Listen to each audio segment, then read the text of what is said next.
I'm Mike, And I'm Amber. Welcome to the Covenant Chronicles, where we tell you the truth about relationships. giving you the tools to build the foundation you always needed.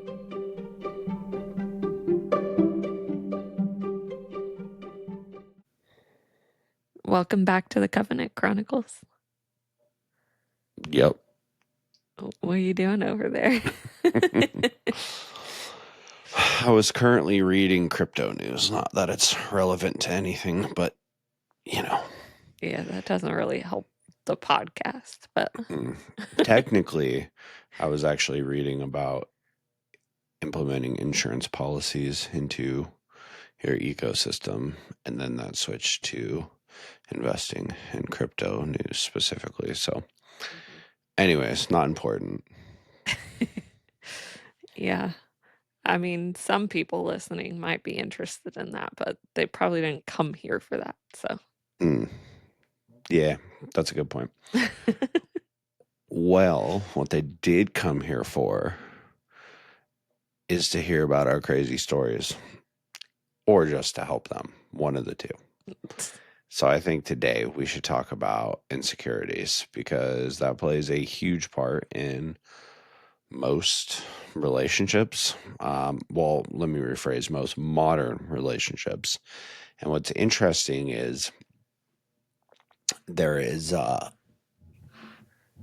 it seems to be that, the same reason why people, how would I say it? Like why there's so much infidelity now. And you see this a lot, and, people blame it on social media and the access of it and everything that's, so easily accessible nowadays compared to the old days and this, that, and the other. I think it plays a large part into insecurity too. Hmm. And, there's a lot of modern tools that can be fantastic tools when used appropriately. And when they're used in a manner sparingly to benefit your situation. However, when you use them to play on your insecurities, Mm-hmm. that is a completely different scenario. What specifically are you referencing? Well, I'm thinking more specifically tracking Uh-huh. softwares, I guess. You're sharing your location on your iPhones, your Life 360s, those sort of things. There's even, I guess, like having each other's passwords, having each other's social media accounts, joint social media accounts, stuff like that, right? I don't think they're inherently bad, right? And the foundation of them isn't inherently bad. But what I see more often than not is, you know, you and I have never shared locations like as a standard practice. There's been times where, I go on a trip or you go on a trip, say a long road trip, and there's potentially um, you know, spaces where there isn't cell reception or regular cell reception. And so we might share our location during that time period just as a, hey, I want to know you're safe, and if I don't see you moving along, for more than a certain period of time, then it'll catch my attention kind of thing. You know, but what you see a lot more of in relationships is not necessarily using it as a tool to in situations like that, but more so as a security blanket, or like I'm insecure about my relationship, so I'm gonna keep tabs on my partner, Mm-hmm. right? And you see it all the time. Whether it's him or her, you see it on both sides. I can't honestly say that I see it more so, with women or men. To me, it's pretty equal across the board. But you see these situations where, you know, oh, you should be coming home, and you're 10 minutes late, and that's I checked your location, or, you're supposed to be over here. Why are you over there? Or whatever the case may be, right? And the issue is that, like I said, I don't think these things are inherently bad. They have, positive uses. I gave an example of that.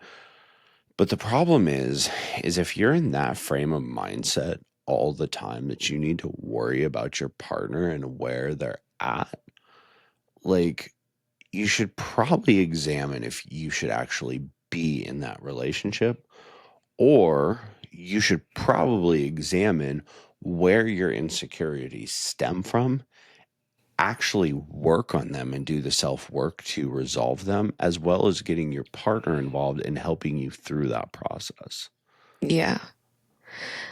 Uh, there's some things you mentioned that, like, we'll backtrack on, but I do think with just the location sharing in general, like, yeah, that's not something that we've ever done.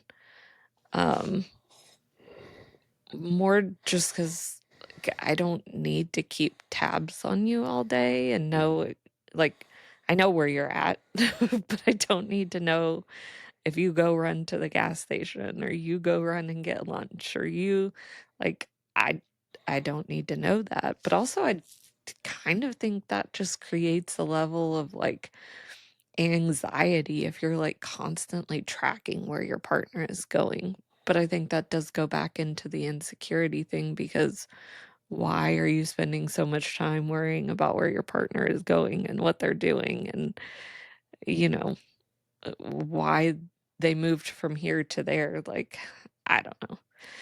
I mean, I can see its usefulness for, like you said, if you're going on a trip and you might not have cell reception for a while, and I just want to make sure that you're going to be, you got to where you're going, or you're, coming back from where, like, okay, maybe, Hmm. but I don't know. I can't imagine asking my partner to share their location with me because I'm concerned about what they're doing during their day.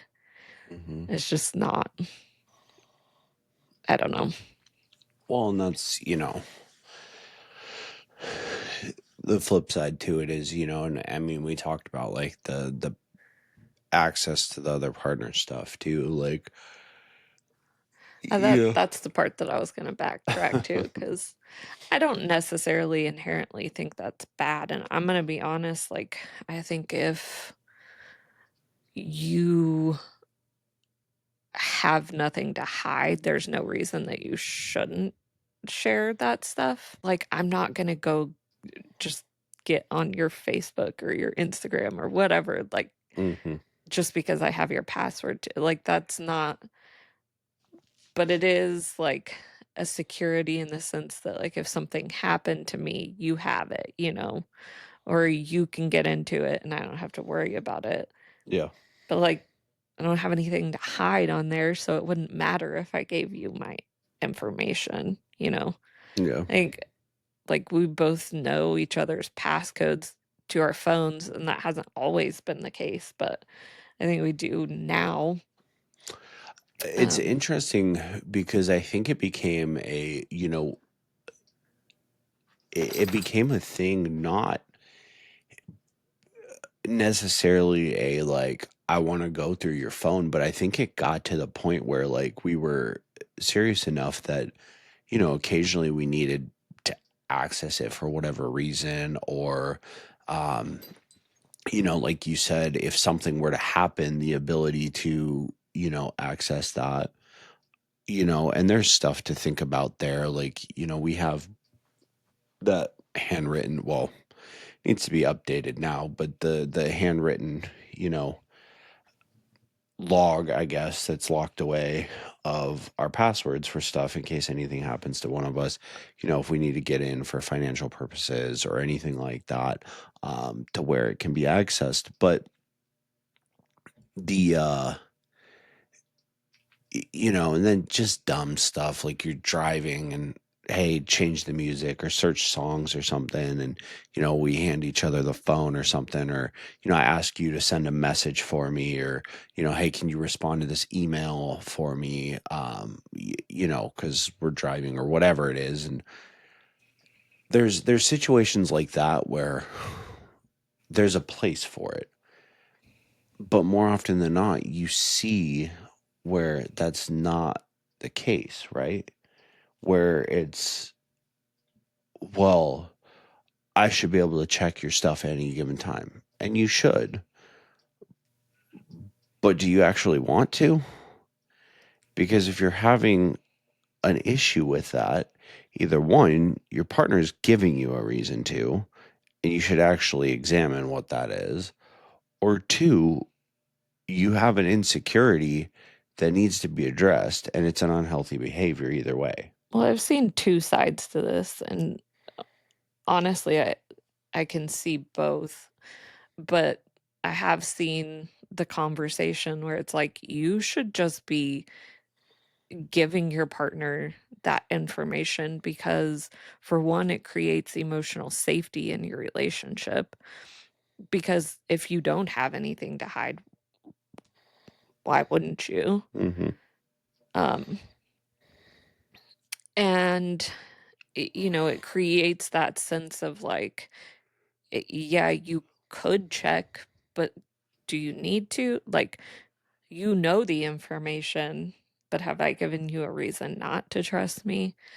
And so I think on that side, like, that's kind of the side I lean towards. But to be honest, I think that also takes being in a relationship where there is that emotional safety and connection, anyways.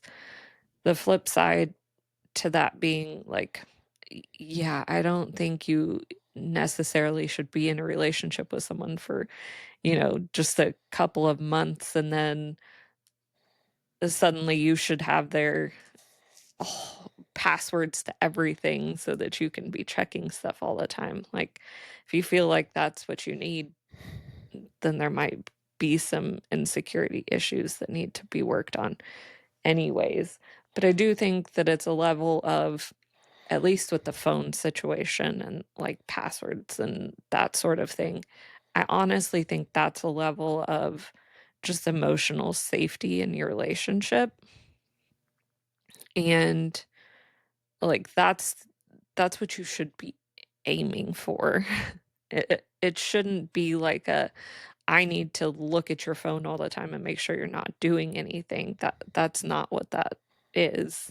It Hmm. should be a level of, like, you have access, you know the information, but, like, I don't have a reason to check it because I trust you Hmm. and know that I don't have a reason to be checking your phone. So, that's kinda where I sit with that. I do think it's like a murky situation when you're just not in a good place, but that kind of just goes into, like, if you're not in a good place, it's probably because you're hiding some stuff and you don't want your partner to see it, or, you're not creating that emotional safety in your relationship, so your partner can't trust you. Your partner doesn't know that you're not actually doing some shady stuff on your phone, you know? Um, I think there's a lot that goes into that. Yeah.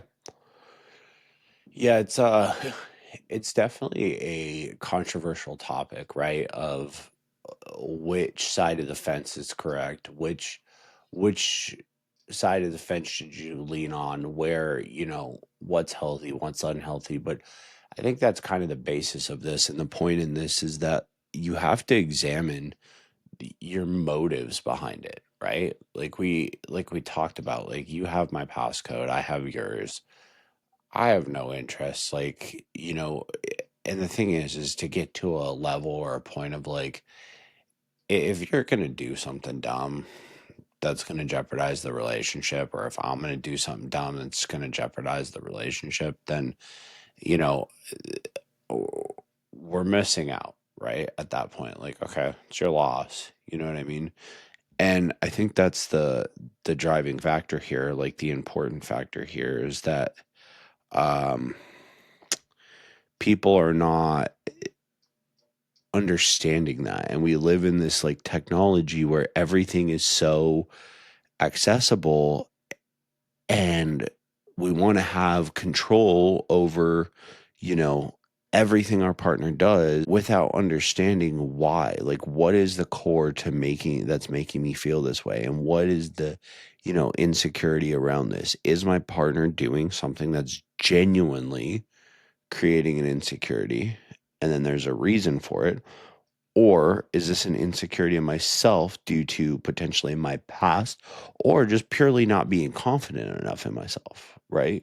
Because that's a whole nother thing to begin with, right? Like if you don't believe you are what you're supposed to be, right? Like if you don't believe you're valuable, you don't believe you look good enough, you don't believe that you're smart enough or strong enough or any of those things, right? Then there's a whole nother issue because now you're just going to be insecure and self-conscious and wanting to monitor everything and know where your spouse is at or your partner 24/7 and be in their messages and going through their phone or their social medias because you're trying to find and look for the issue when really it stems back to how you see yourself and how you view yourself.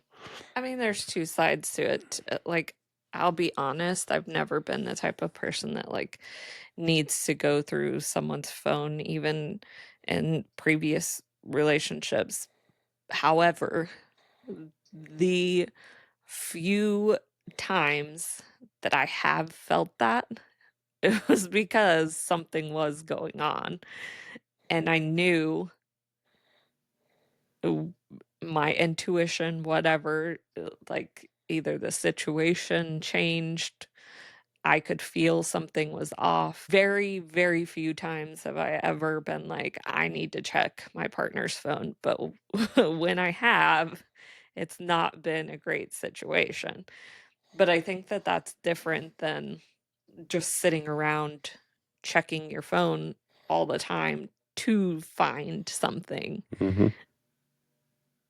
I do think that's a completely different thing, and I do think that, to be honest, like, a lot of people who feel the need to track their partner or, um, have their partner's information for bad reasons, that it typically stems from some sort of, like, previous issues that they've had in other relationships or maybe even in their current relationship, like something has happened and they don't feel like they can trust their partner. They don't feel secure in their relationship at that moment.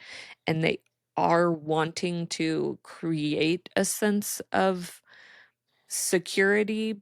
But I think that's what people miss is that's not actually a sense of security. Right? Like, just because you can track your partner or because you have the password to their phone, like, that's not actual security. That's not actually what you want. What you're wanting is actually to feel emotional safety in your relationship, Hmm. but you're not feeling that right now. So you're looking for other things to try and, like, validate your own, eh, internal conversation that you're having about the situation. And I think that's really the core thing of like insecurities is trying to figure out why you're feeling the way that you're feeling, but really understanding why you're doing the things that you're doing and what you're actually feeling. Um, because if you're just continuing to like constantly monitor where your partner is going and what he's doing or she's doing or who they're texting and why they're texting them or what they're looking at on their social media and not looking at on their social media, like that all stems from something, and you have to figure out what that something is. I think that is probably that something has previously happened and you just feel really insecure, like you don't have safety in your relationship, in your partner. So, uh, being able to like start narrowing down why you're feeling the way that you're feeling and being able to know what is actually going on is really going to help you with your insecurities. Hmm. Well, and you nailed it. And when were first talking about this in the sense of like you never have been the person that wanted to do that or had an urge or whatever. But then, when you did, it was for a reason. And that's an important distinction here, right? Because there's a lot of stuff that gets justified in like a what if mindset, right? And you get trapped in this like, well, what if, what if, what if, what if? Okay, what if? Mhm. Right? You're so scared of that what if that you aren't even working on the relationship or yourself because you're in this like frantic, anxious mindset of what if, right? Yeah. But I want to talk about because this is obviously like the side of it of, you know, allowing your partner access and kind of leaning towards the open access and the issues as well as the benefits. I want to flip to the side of not allowing access, right? Because there should be some sort of middle ground in most things in your relationship, right? And I believe that just in the same way that say, one person wants to have their partner's location and all their logins and their passwords and their phone and da da da da so they can check it. The flip side, and let me back up, that they want to do that for one of two reasons, right? It's either insecurity within themselves or there's a reason that they're feeling that way and it stems from their partner's actions. The flip side to that is not allowing them access or that mindset of like they don't need access, this is my private space, da da da da, da, can be the same mindset in the sense of one, it can be an insecurity in yourself or something your partner is doing to where you don't trust them. And I think this is a side that nobody really examines well enough, right? It, and it really is this spectrum of wanting to have this constant access and your motivation or wanting to keep your partner away from access and your motivations behind it, right? And I think that side of it is something that people don't really examine. And that is, okay, why do you not want your partner to have access, right? Like for me, I could care less. You have my phone passcode, you want to look in it, go for it, right? Last couple nights, you've definitely passed out before me. Most nights, I pass out like a rock before you do. Yeah. You want to go check my phone? Go check my phone. I don't care. It's right there. You know where it is. It's plugged in right next to yours on our charging station. Go for it, right? But that's something that I, when people are so resistant to it, right? Mhm. What is it that's making you not trust your partner? Or an insecurity in yourself, right? Do you not want your partner to be that close? Right. And I think a lot of people stand behind this wall of, well, no, this is my private space and it's the only da da da da da. Like, okay, is that really it? Because if you're in a long term relationship or married or Mhm. intend to get married, right? From a biblical standpoint, you become one. Mhm. So, what is your resistance to that? Mhm. Is your partner doing something that's making you not trust them and you don't want them to have access because you want to have this plan B escape plan?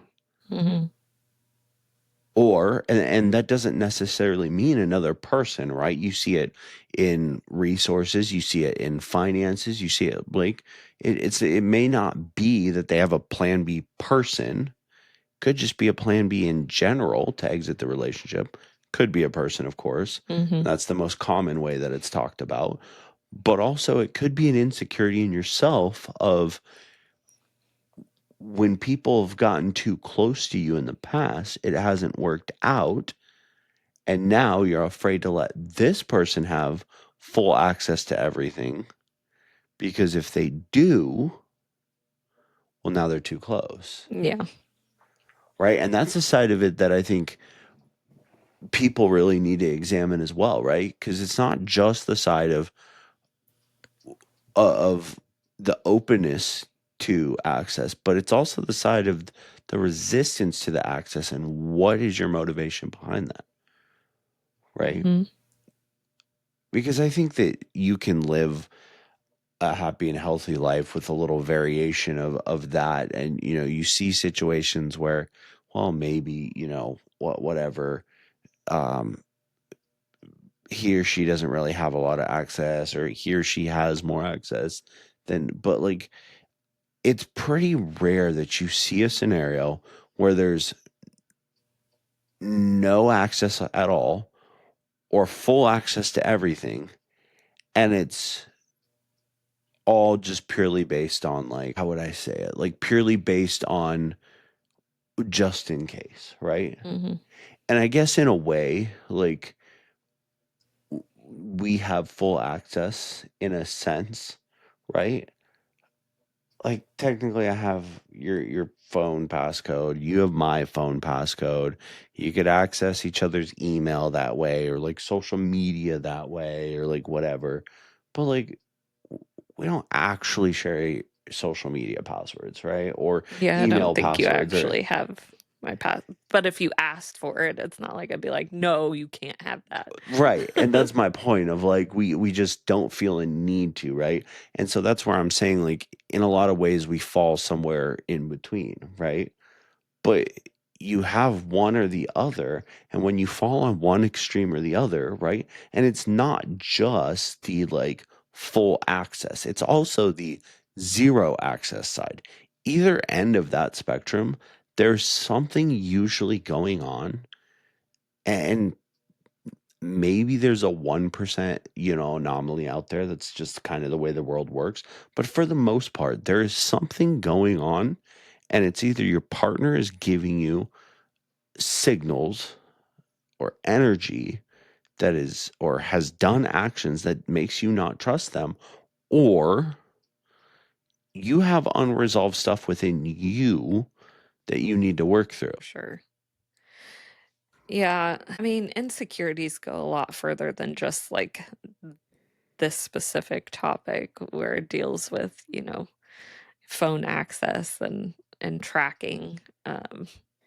It runs deep into so many areas of your relationship, and I think being able to take the time to fully understand and acknowledge what you're feeling in those areas of insecurity are really going to help you navigate your relationship better.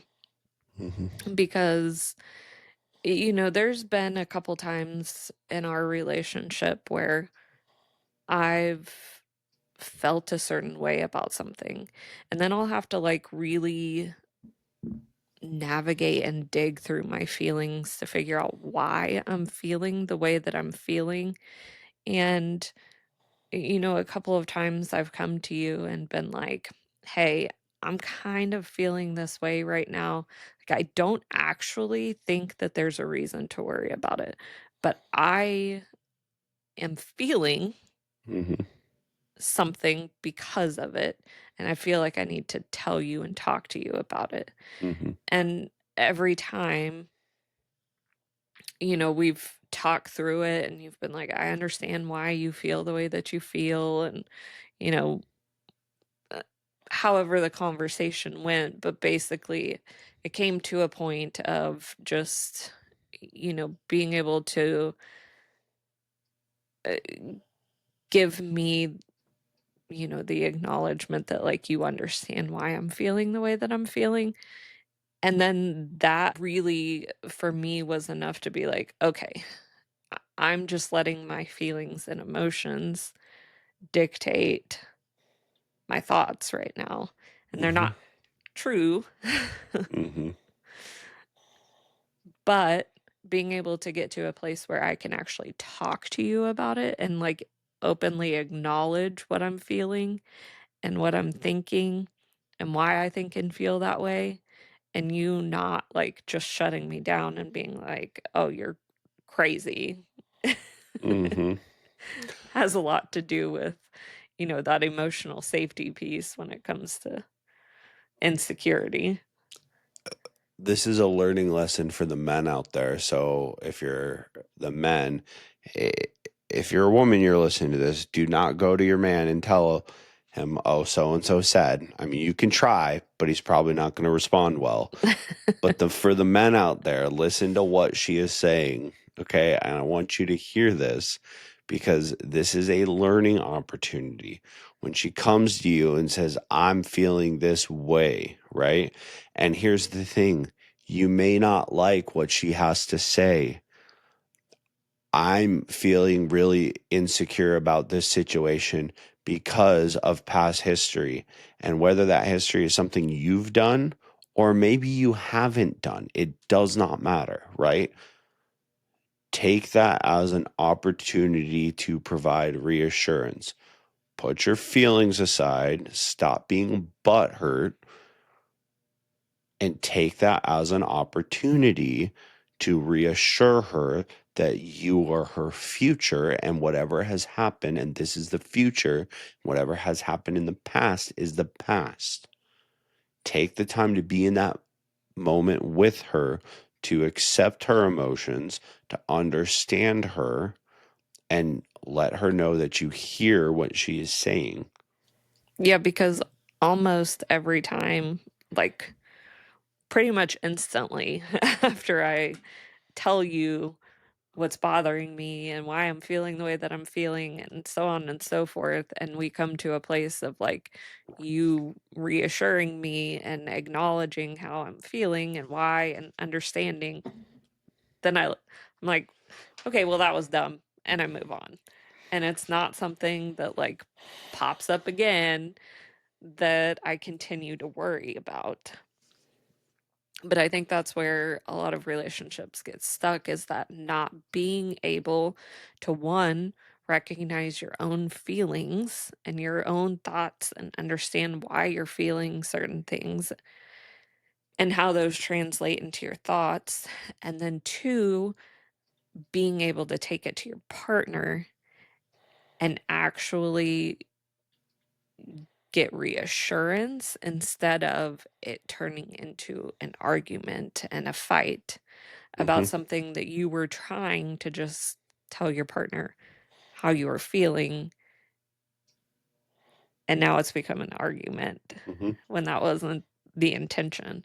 So if you can learn how to, like I said, one, navigate your own feelings and thoughts and learn them.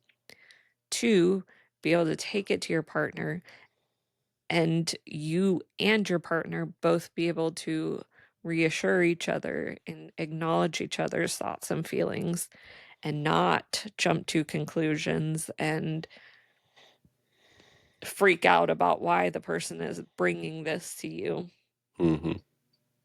It's going to significantly impact your emotional security and safety inside of your relationship, which is going to start alleviating insecurities altogether.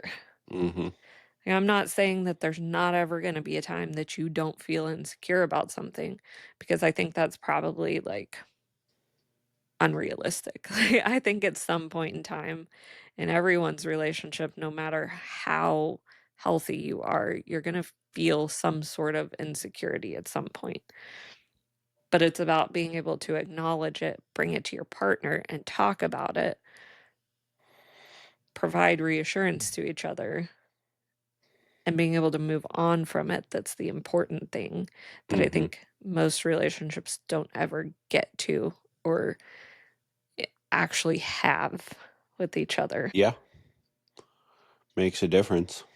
I mean, at the end of the day, you're in control of, you can't control somebody else's actions, but you can control your reaction, right? And so typically in a situation where, I mean, you see it on both sides of the spectrum, right? Where maybe a guy acts a certain way or a woman acts a certain way, but either way, right? I speak from it from the man's perspective a lot because I am a man. So, I have more experience with that, I would like to say. Um, but it's, you know, we can't always control how, you know, she brings us the information. We can't always control her tone, her body language, her level of stuff, right? But what I find so often, and here's an important statistic that is any type of communication, whether it's with your partner, out in the world, at work, coworkers, bosses, employees, family, whatever it is, the rough statistics are 7% of what you say is the words you use, which means largely the words that you use mean absolutely nothing, Mhm. right? 55% is your body language, 38% is your tone. Okay. So it's not what you're saying, it's how you're saying it and your body language.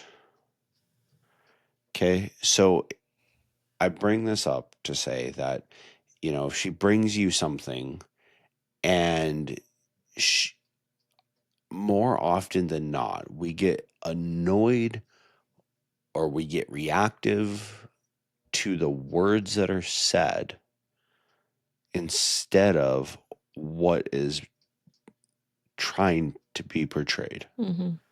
right?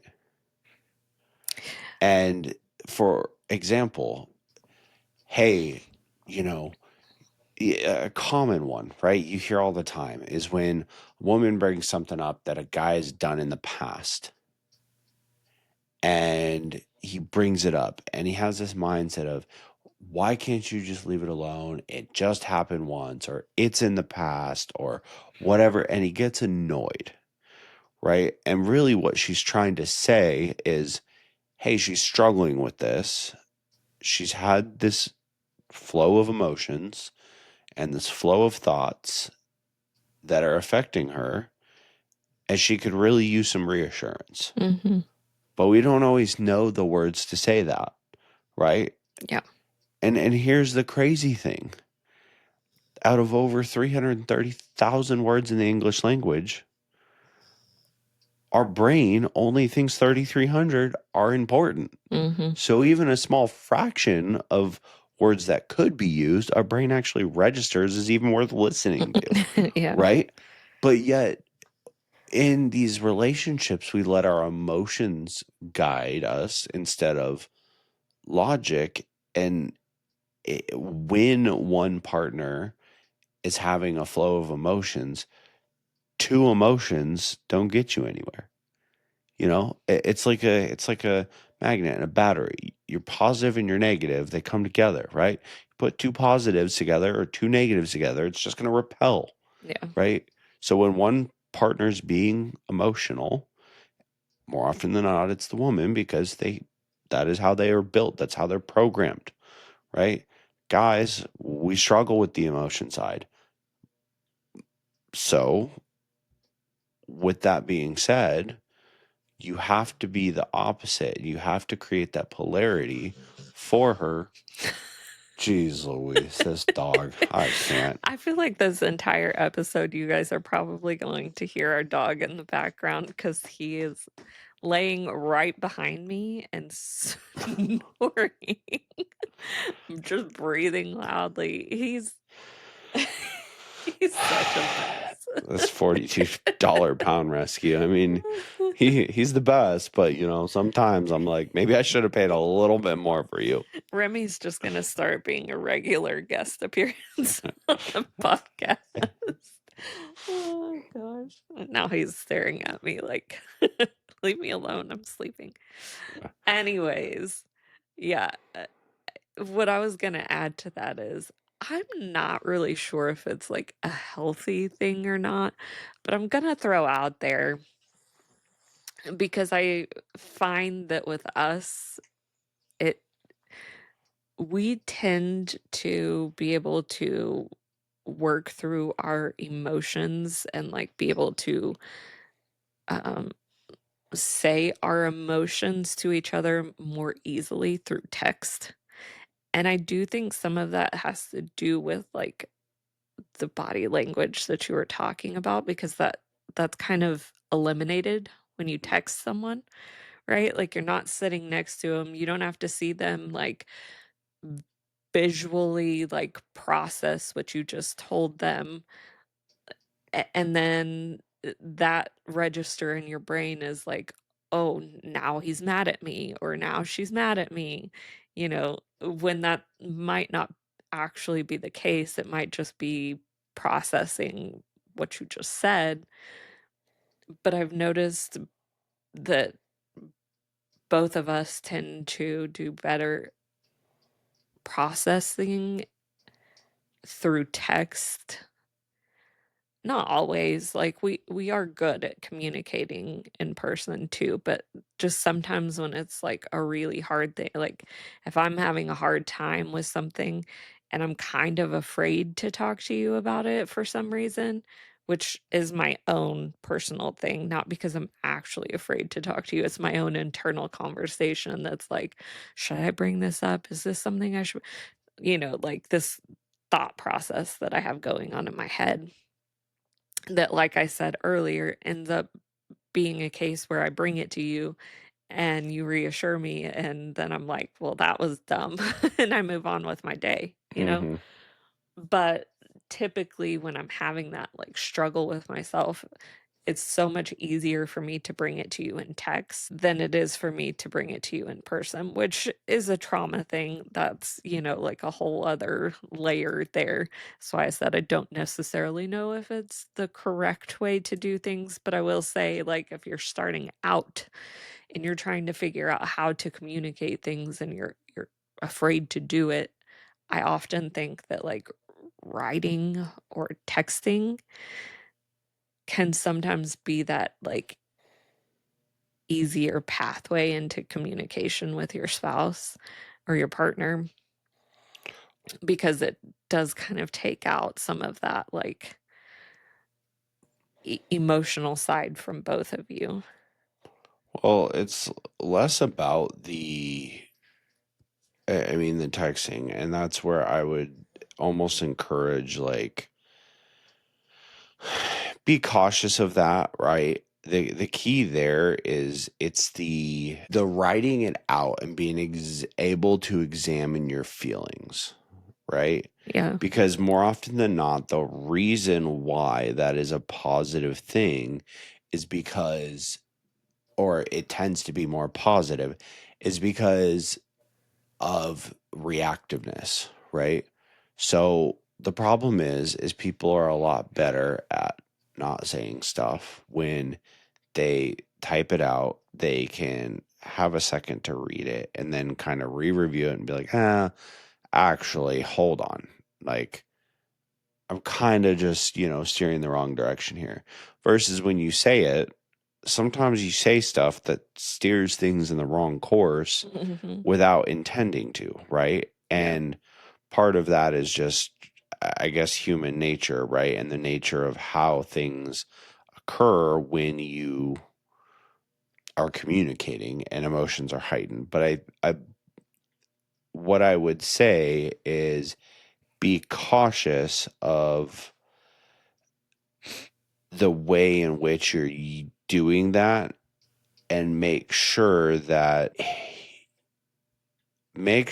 you are using it as a tool and not a way to not actually communicate, right? Mhm. And sometimes that can be, and maybe that is like the way to lead into conversations of these topics or things that you're struggling with, like insecurities or reasons, when you go back and you review why you do some of these things, you know, and you want to talk to your partner, maybe that is a great way to initiate it.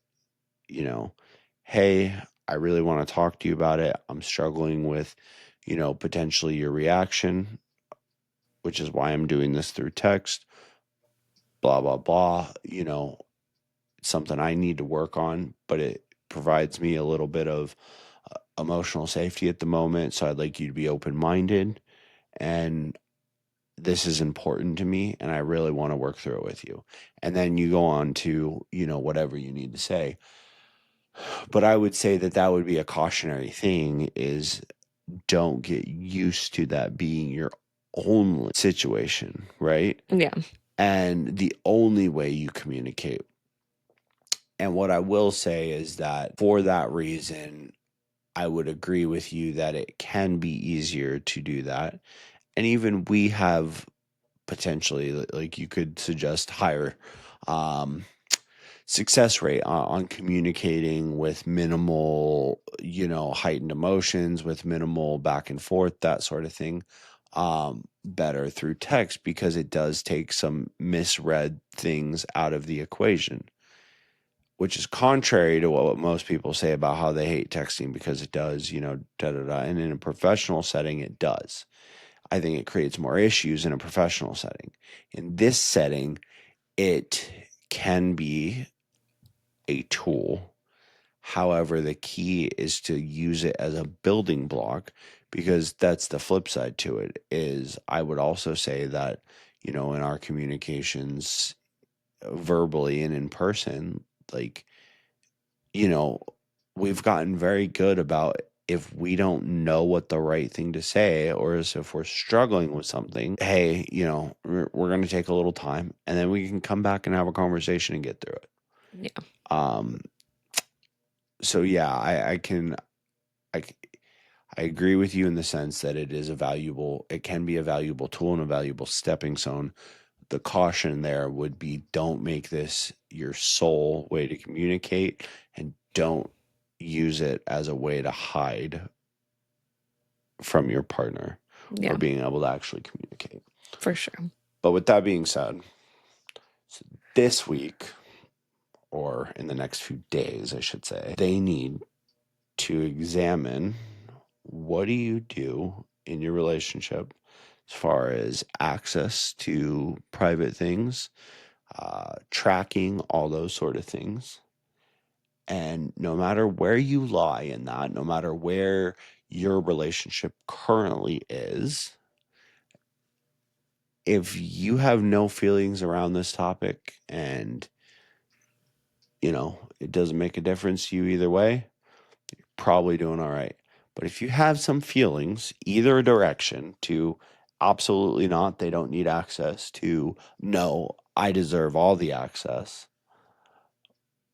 take a moment to examine or take some time to examine why you feel that way, like truly feel that way, and be real honest with yourself about it. Mhm. And take time to write that down because I think you're going to come to a place of you're going to really examine and learn some stuff about yourself. And not only is it going to be really good for you to know and understand those things about yourself, but then it opens the door of being able to potentially talk to your partner and work through this to get yourself to a healthier mental and emotional state to where you're not stuck in this place of insecurity for whatever reason. Mhm. Yeah. So go do that and enjoy your weekend. It's almost the weekend. Yeah. And report back to us Monday for another episode of the Covenant Chronicles. See y'all then. Or listen to it. Hear y'all. No, they hear us. All right. Till next time. Okay, bye.